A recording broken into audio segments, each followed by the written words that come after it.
Hello everyone, কেমন আছো সবাই?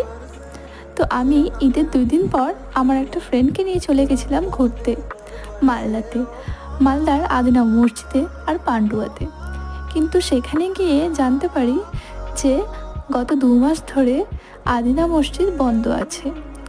তারা বলছে নাকি কাজ চলছে। ওখান থেকেই আমাকে একটা পুলিশ জানায় যে পেছনেই একটা পার্ক আছে আর কিছুটা দূরেই পান্ডুয়া। তো আমরা কিছুক্ষণ পর সেখানে চলে যাই। আমার অনেক দিনের ইচ্ছে ছিল এখানে আসার, কিন্তু আগে কখনো আসা হয়ে ওঠেনি, ওরকম সময় পাইনি। তো ভাবলাম এবার যাই। এখানে কিছুক্ষণ থাকার পর জানতে পারি পাশে আরও একটা সুন্দর জায়গা আছে। তারপর কিছুক্ষণ পর সেখানে চলে যাই। সেখানে গিয়ে অনেক ছবি তুলি, ভিডিও ক্লিপ নিই। তারপর সন্ধ্যার আগে আগে বাড়ি